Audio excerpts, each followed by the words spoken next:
2023년 8월 도산공원에서 한 브랜드의 매장 오픈을 앞두고 놀라운 광경이 펼쳐졌습니다. 3일 전부터 200명이 넘는 사람들이 텐트를 치고 기다렸고 오픈 당일에는 1000명이 넘는 인파가 줄을 섰죠. 한정판 박스 로고 티셔츠는 출시 30분 만에 완판되었고요. 그날 저녁 중고 거래 사이트에서 정가의 3배가 넘는 가격에 거래되었습니다. 당시 매장 주변의 상권은 대기 고객들로 인해서 평소 대비 매출이 3배 이상 증가했다고 하네요. 대표님, 그런데 최근에 제가 그 매장에 가봤는데 상황이 완전히 달라졌더라고요. 평일은 물론 주말 프라임타임에도 매장이 거의 통비어 있었어요. 더 놀라운 건 중고거래 플랫폼에서 새 상품이 정가보다 30%나 낮은 가격에 거래되고 있다는 점이었어요. 맞습니다. 지난 분기 실적을 보면 더 심각한 상황이 드러나는데요. 매장 일평균 방문객이 개점 초기 대비 85% 감소했고 객단가는 절반 이하로 떨어졌습니다. 특히 브랜드의 상징이었던 박스 로고 제품들의 리셀 프리미엄이 완전히 사라졌다는 점이 가장 충격적이죠. 대표님, 이게 정말 그 스프림이 맞나요? 30달러짜리 벽돌에 로고만 새겨도 1000달러에 팔리고 평범한 후드티 하나가 수백만 원을 호가하던 스트릿 패션의 절대 강자 스프림이 맞아요? 네, 바로 그 스프림이에요. 2017년 루이비통과의 협업으로 전 세계를 놀라게 했고 소화기에 로고만 붙여도 완판, 야구 배트에 로고만 새겨도 프리미엄이 붙던 브랜드 파워 하나로 모든 것을 팔 수 있었던 그 브랜드죠. 심지어 2020년에는 VF 코퍼레이션이 21억 달러라는 천문학적인 금액에 인수할 정도로 가치를 인정받았습니다. 하지만 지금은 최근 SNS 반응을 분석해보니 정말 심각해 보여요. 특히 서비스 품질 문제로 논란이 끊이지 않고 있는데 대표님께서는 어떻게 보시나요? 서비스는 빙산의 일각에 불과합니다. 더 근본적인 문제가 있어요. 특히 주목할 만한 점은 이런 하락세가 한국 시장에서 유독 두드러진다는 겁니다. 뉴욕, 파리, 도쿄의 매장들은 여전히 80% 이상의 높은 매장 가동률을 보이고 있는데 왜 한국에서만 이렇게 급격한 하락세를 보이는 걸까요? 정말 궁금해요. 대표님, 혹시 브랜드의 현지화 전략에 문제가 있었던 걸까요? 그것도 중요한 요인 중에 하나겠지만 더 복잡한 원인들이 얽혀 있습니다. 특히 한국의 MZ세대가 보여주는 독특한 소비 패턴, 리셀 시장의 구조적인 변화, 그리고 브랜드 진정성에 대한 인식 변화가 복합적으로 작용했죠. 더군다나 최근 VF 코퍼레이션이 수프림을 에슬로 룩소티카에 15억 달러에 매각했다는 소식은 이 브랜드의 미래에 대한 더 큰 의문을 던져주고 있습니다. 그렇군요. 대표님, 도대체 어떤 일들이 있었던 걸까요? 오늘은 바로 그 이야기를 심층적으로 분석해 보려고 합니다. 스트릿 패션의 제왕이었던 수프림이 어떻게 이렇게 급격히 추락하게 됐는지 숨겨진 이야기 속으로 들어가 보시죠. 대표님, 수프림의 성공 전략이 정말 궁금한데요. 어떻게 스케이트보드 샵에서 시작해서 21억 달러짜리 브랜드가 될 수 있었을까요? 세 가지 혁신적인 전략이 있었어요. 첫 번째가 드랍 시스템입니다. 하버드 비즈니스 리뷰에 따르면 수프림은 일부러 시장 수요의 30%만 공급했다고 해요. 600개를 팔 수 있는데 200개만 파는 거죠. 그럼 나머지 70%는 그냥 포기한 거예요? 아니에요. 여기서 수프림만의 독특한 비즈니스 모델이 작동합니다. 리셀 마켓이죠. 정가가 15만 원짜리 박스 로고 티셔츠가 리셀 마켓에서 150만 원까지 거래되면서 이 희소성이 브랜드 가치를 엄청나게 끌어올렸어요. 비즈니스 오브 패션 분석에 따르면 이 전략으로 연평균 52%의 성장률을 기록했다고 합니다. 제 친구도 박스 로고 후드 하나 사려고 새벽부터 줄 섰다가 결국 못 사고 나중에 중고거래로 몇 배 주고 산 적 있어요. 그리고 두 번째가 콜라보레이션 전략입니다. WWD 보고서에 따르면 수프림의 협업은 단순한 콜라보가 아니었어요. 나이키, 노스페이스 같은 메이저 브랜드로부터 언더그라운드 아티스트까지 매번 다른 결의 협업을 선보였죠. 특히 2017년 루이비통 협업은 역사적인 사건이었습니다. 그 루이비통 콜라보 때문에 명동이 난리 났었죠. 근데 대표님, 그전까지 명품 브랜드가 스트릿 브랜드와 협업한 적이 없었나요? 거의 없었죠. WWD 분석에 따르면 이 협업 이후에 수프림의 브랜드 가치가 300% 이상 상승했습니다. 더 이상 스트릿 브랜드가 아닌 럭셔리 브랜드로 인식되기 시작한 거죠. 실제로 이후에 출시된 제품들의 평균 판매가가 40% 이상 상승했다고 합니다. 그런데 저는 스프림 매장 처음 갔을 때 좀 당황했어요. 직원분들이 손님한테 굉장히 불친절하달까요? 바로 그게 세 번째 전략이에요. 반항적인 브랜드 정체성이죠. 모건 스탠리의 최근 리포트를 보면 정말 흥미로운 분석이 나와요. 수프림의 안티 서비스가 특히 MZ세대들 사이에서 브랜드 진정성으로 받아들여졌다는 거예요. 매장 내 촬영 금지, VIP도 차별 대우가 없는 정책, 모든 브랜드가 고객 서비스를 강화하던 때에 수프림은 정반대로 갔죠. 어머, 그러니까 일부러 그랬다는 거예요? 네, 완벽한 역 마케팅 전략이었어요. 일반적인 리테일 상식과는 완전히 반대로 간 겁니다. 매장 직원들은 손님에게 먼저 말을 걸지 않았고요. 촬영은 철저히 금지되었고, 심지어 연예인이나 VIP가 와도 일반 고객과 똑같이 줄을 서야 했어요. 이런 정책이 오히려 브랜드의 쿨한 이미지를 만들어냈죠. 근데 요즘은 이런 전략들이 예전만큼 통하지 않는 것 같아요. 특히 한국에서는요. 네, 비즈니스 오브 패션의 2024년 전망을 보면 특히 아시아 시장에서 이런 전통적인 슈프림의 전략들이 새로운 도전에 직면해 있다고 합니다. 실제로 2020년 VF 코퍼레이션에 21억 달러에 인수된 이후에 뭔가가 달라지기 시작했죠.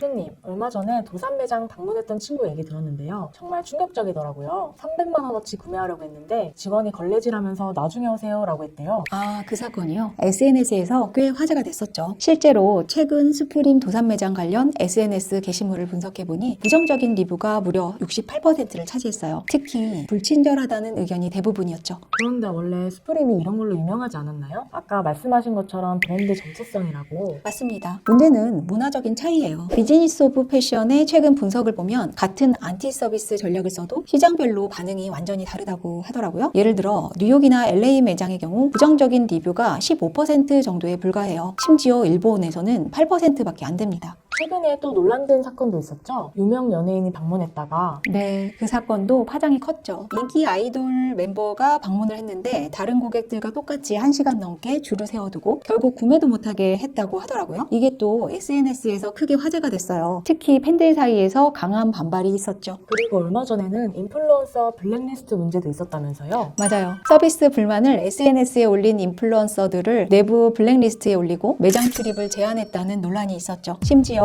그들의 지인들까지 출입이 제한됐다고 해요. 이런 대응이 한국 시장에서는 오히려 역효과를 낳았습니다. 왜 한국에서만 이렇게 반발이 심한 걸까요? 한국의 특수한 소비 문화 때문이에요. 우리나라 소비자들은 제품 가치만큼이나 서비스 품질을 중요하게 여기거든요. 백화점 문화를 생각해보세요. VIP 라운지, 발레 파킹, 슈퍼 서비스 이런 게 당연하다고 여겨지는 시장이잖아요. 게다가 한국은 SNS 영향력이 특히 큰 시장이라서 부정적인 경험이 엄청난 속도로 확산되고 있어요. 실제로 매출에도 영향이 있었나요? 상당히 심각한 수준입니다. 도산 매장의 일평균 방문객이 개점 초기 대비 47% 감소했고 객단가는 35% 이상 하락했어요. 특히 20, 30대 여성 고객의 이탈이 두드러졌는데 이들은 SNS 영향력이 가장 큰 핵심 소비층이죠. 매장 측에서 이런 문제를 개선하려는 시도는 없었나요? 시도는 있었어요. 직원 교육을 강화하고 일부 서비스 정책을 수정하려고 했죠. 하지만 본사가 이를 반대했다고 합니다. 브랜드의 글로벌 정체성을 해칠 수 있다는 이유였어요. 결국 이런 고집이 한국 시장의 슈프림의 입지를 더욱 좁게 만들었죠.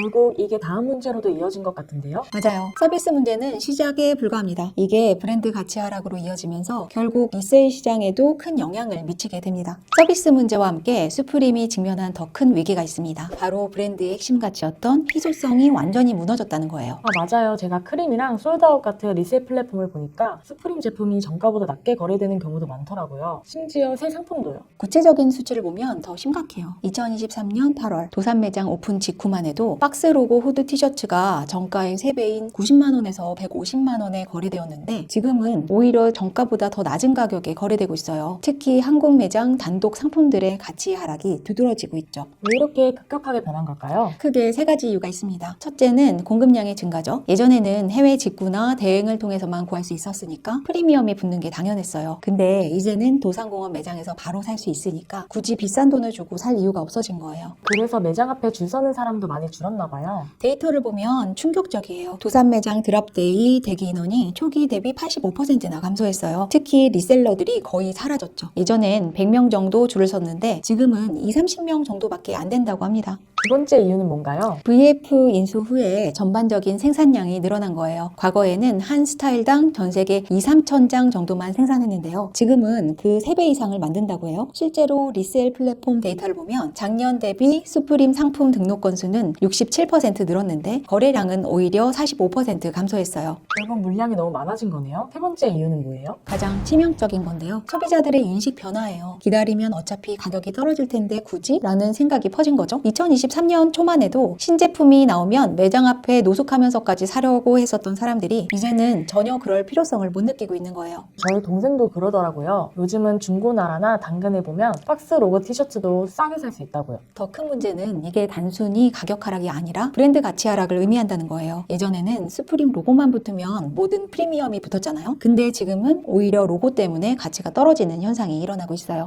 실제로 중고거래 시장에서 어떤 변화들이 있었나요? 굉장히 흥미로운 데이터가 있는데요. 2024년 1분기 기준으로 스프림의 평균 리셀 프리미엄이 마이너스 15%예요. 즉, 새 상품을 사서 중고로 팔면 오히려 15% 손해를 본다는 거죠. 특히 눈여겨볼 점은 이런 현상이 한국 시장에서 특히 두드러진다는 겁니다. 이제 가장 근본적인 문제를 살펴볼 텐데요. 2020년 VF 코퍼레이션이 스프림을 21억 달러에 인수하면서 시작된 변화입니다. VF 코퍼레이션이면 노스페이스 같은 브랜드를 가진 기업 아닌가요? 맞아요. 반스, 팀버랜드도 같은 그룹이죠. 문제는 이 인수 후에 스프림이 완전히 다른 방향으로 가기 시작했다는 겁니다. 비즈니스 오브 패션 분석에 따르면 VF는 스프림을 3년 안에 연매출 10억 달러 규모의 글로벌 브랜드로 키우겠다는 목표를 세웠어요. 그게 왜 문제가 됐을까요? 브랜드의 본질이 흔들린 거죠. 예를 들어 볼게요. 스프림은 원래 시즌당 7개에서 8개 정도의 콜라보레이션을 진행했는데요. VF 인수 후에는 한 시즌에 20개가 넘는 협업을 하기 시작했어요. 양적 확대에만 집중한 거죠. 그래서 요즘 콜라보 제품들이 예전만큼 특별해 보이지 않는 건가 봐요. 게다가 디자인 방향도 완전히 바뀌었습니다. WWD 리포트를 보면 재미있는 분석이 나오는데 최근 컬렉션의 70% 이상이 이전 시즌 디자인의 변형이라고 해요. 창의성이 떨어진다는 거죠. 그러고 보니 매장도 많이 늘었잖아요. 바로 그거예요.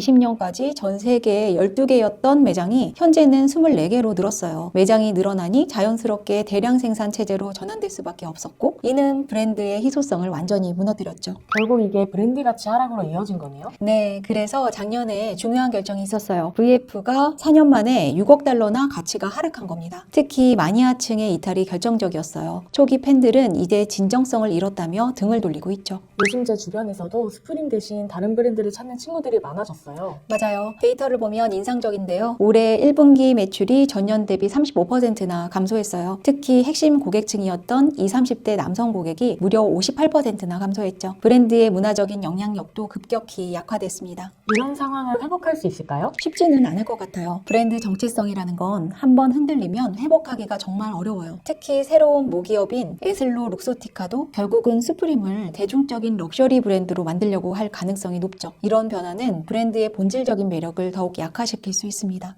지금까지 우리가 살펴본 스프림의 3가지 핵심 문제, 즉 서비스 문제, 희소성의 하락, 그리고 브랜드 정체성 약화. 이 문제들을 해결할 방법이 있을까요? 브랜드의 정체성을 해치지 않으면서도 한국 시장에 맞는 변화가 필요할 것 같은데요? 맞습니다. 비즈니스 오브 패션의 최근 리포트를 보면 글로벌 스트리트웨어 브랜드들의 아시아 시장 성공 여부는 브랜드 정체성과 현지화의 균형에 달려있다고 분석했어요. 각각 문제에 대한 해결책을 찾아볼까요? 네, 우선 서비스 문제부터 살펴보면 좋을 것 같아요. 서비스 문제는 하이브리드 서비스 모델로 접근할 수 있습니다. 스톤 아일랜드의 사례가 좋은 참고가 되는데요. 맥킨지 리포트에 따르면 스톤 아일랜드는 매장의 기본적인 분위기와 직원들의 태도는 글로벌 스탠다드를 유지하면서 VIP 고객 관리나 구매 프로세스는 한국식으로 운영하고 있어요. 그 결과 브랜드 충성도가 82%나 상승했다고 합니다. 발렌시아가도 비슷한 전략을 썼다고 들었어요. 맞습니다. 발렌시아가는 더 재미있는 접근을 했어요. 매장 전체적인 분위기는 차갑고 럭셔리한 느낌을 유지하면서 이면에는 철저한 VIP 관리 시스템을 도입했죠. WWD 분석에 따르면 이런 투트랙 전략으로 한국 시장에서 연 매출 62% 성장을 기록했다고 합니다. 그럼 두 번째 문제였던 희소성 하락은 어떻게 해결할 수 있을까요? 여기서는 오프화이트의 전략이 좋은 힌트가 됩니다. 단순히 수량을 제한하는 게 아니라 차별화된 한정판 전략을 펼치는 거죠. 비즈니스 오브 패션에 따르면 오프화이트는 한정판을 3가지 레벨로 나누고 있어요. 글로벌 한정판, 아시아 한정판, 그리고 한국 익스클루시브죠. 각각 가격대와 수량을 다르게 책정하면서 시장을 효과적으로 관리하고 있습니다. 스투시도 한국에서 비슷한 전략으로 성공했다고 하던데요. 스투시는 여기서 한 발 더 나아갔어요. 맥킨지 리포트를 보면 스투시는 한국 시장에서 문화적 한정판 전략을 펼쳤다고 합니다. 단순히 제품만 특별하게 제작하는 게 아니라 한국의 힙합 뮤지션, 아티스트들과 협업해서 문화적 가치를 더했죠. 덕분에 MZ세대들 사이에서 브랜드 선호도가 156% 상승했답니다. 마지막으로 브랜드 정체성 문제는 어떻게 해결할 수 있을까요? 이건 베이프와 팔라스의 사례가 특히 주목할 만합니다. 두 브랜드 모두 문화적 진정성에 집중했거든요. WWD 분석을 보면 베이프는 일본 브랜드임에도 불구하고 하고 한국 스트리트 문화에 대한 깊은 이해를 바탕으로 현지화에 성공했어요. 특히 로컬 스케이트보드 커뮤니티에 대한 지속적인 투자가 주요했죠. 팔라스는 어떤 방식으로 접근했나요? 팔라스는 그래스루트 전략을 펼쳤어요. 모건 스탠리 보고서에 따르면 팔라스는 한국 진출 초기부터 언더그라운드 문화 육성에 투자했죠. 스케이트 파크 건설부터 로컬 아티스트 지원까지 결과적으로 브랜드의 진정성을 인정받으면서 매출도 자연스럽게 따라왔습니다. 대표님, 결국 성공의 핵심은 현지화와 정체성의 균형을 찾는 거네요? 맞습니다. 모건 스탠리의 2024 스트리트웨어 트렌드 리포트는 특히 흥미로운 분석을 내놓았어요. 한국 시장에서 성공한 글로벌 스트리트 브랜드들의 공통점이 현지화 수준과 브랜드 정체성 유지 사이의 절묘한 밸런스에 있다고 합니다. 구체적으로 어떤 브랜드들이 그런 균형을 잘 찾았나요? 아크네 스튜디오가 대표적인 사례입니다. 글로벌 시장에서는 쿨한 스칸디나비안 감성을 유지하면서 한국에서는 현지 아티스트들과 협업해서 한국형 VIP 서비스를 도입했죠. 이런 전략으로 한국 시장에서 연간 78%의 성장률을 기록했다고 합니다. 스프림도 그런 변화가 가능할까요? 어려운 도전이 될 거예요. 하지만 실현 불가능한 건 또 아닙니다. 스프림이 가진 가장 큰 자산은 여전히 강력한 브랜드 스토리와 30년의 역사예요. 이런 유산을 현대적으로 재해석하고 한국 시장에 맞게 적용한다면 충분히 새로운 도약이 가능하다고 봅니다.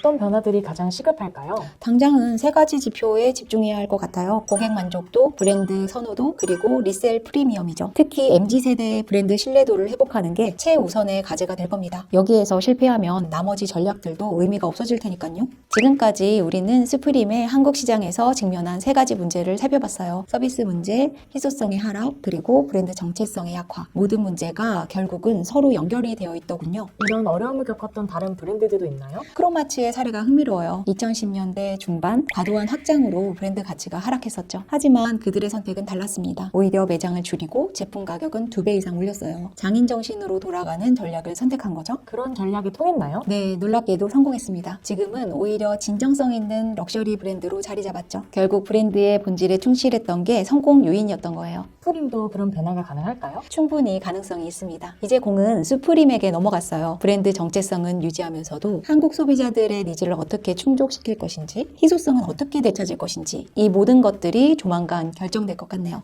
조만간이요? 벌써 변화의 조짐들이 보이고 있습니다. 새로운 모기업인 에슬로 룩소티카의 움직임도 있고 매장 운영 방식에 대한 재검토도 진행 중이라고 하죠. 중요한 건 이런 변화가 얼마나 진정성 있게 이뤄지느냐입니다. 구독자분들의 생각도 궁금한데요. 네, 여러분은 어떻게 생각하시나요? 스프림의 이번 위기가 정말 위기일까요? 아니면 새로운 도약의 기회가 될까요? 댓글로 여러분의 의견을 들려주시면 좋겠습니다. 구독, 좋아요를 눌러주시면 트렌드 인사이트 정보를 가지고 또 찾아올게요. 안녕.